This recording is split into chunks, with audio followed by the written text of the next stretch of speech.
আরো 12 জন সহ সেখানে আরো বেশি ছিল, 15-20 জনের মতো ছিল। তো আমরা সেখানে আলাপ আলোচনা করছি। আসলে সেই বিষয়গুলো আপনাদের অবগত করা দরকার, আপনাদের জানা দরকার।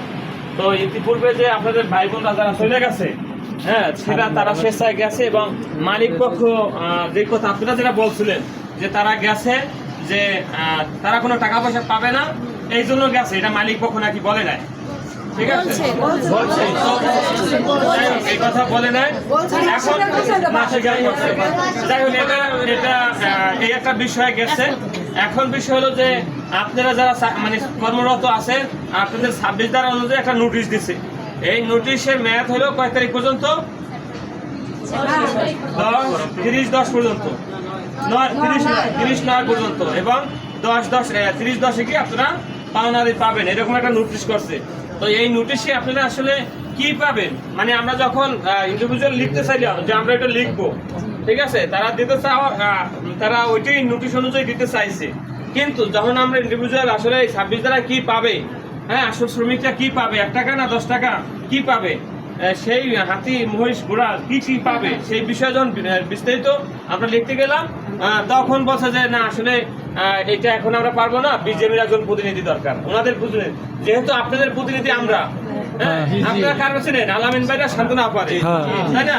তাই এখন তাদেরও তো একটা সংগঠন আছে, যেমন আপনাদের সংগঠন মাদারল্যান্ড গার্মেন্টস সরকার ফেডারেশন, তারও একটা সংগঠন আছে কি বিজেএমইএ। আমরা সেই বিজেএমইর মেম্বার আরবিট্রেশনের, এবং তারাও ওই বিজেএমইর মেম্বার। ঠিক আছে, তো আমরা আপনাদের প্রতিনিধি আমরা, তাদের প্রতিনিধি বিজেএম, এই উভয় পক্ষ মিলে আগামীকাল 10টার সময় মিটিং হবে এই অফিসে। আগামীকাল 10টার সময় মিটিং হবে। কি পাবেন আপনারা, আসলে পাবেন না পাবেন না, কি পাবেন, কম পাবেন না বেশি পাবেন, আইনে কি আছে, এই বিষয়গুলো বিস্তারিত আলাপ আলোচনা হবে আগামীকাল 10টার সময়। কথা কি বুঝতে পারছেন? লিখিত হবে, লিখিত।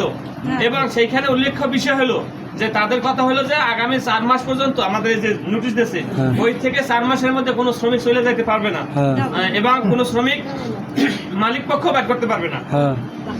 এটা হলো আমাদের এই ছিল। তো এখানে শ্রমিক যদি কোনো কারণে দুর্ঘটনাবশত কারো অসুবিধা হয়েই যায়, তাহলে সে ছাড়া, মানে বিশেষ প্রয়োজন ছাড়া, কারণ একজন মরে গেছে বা একটা দুর্ঘটনা হয়ে গেছে, সে তার জন্য কি বাকি শ্রমিকরা সাফার করবে না?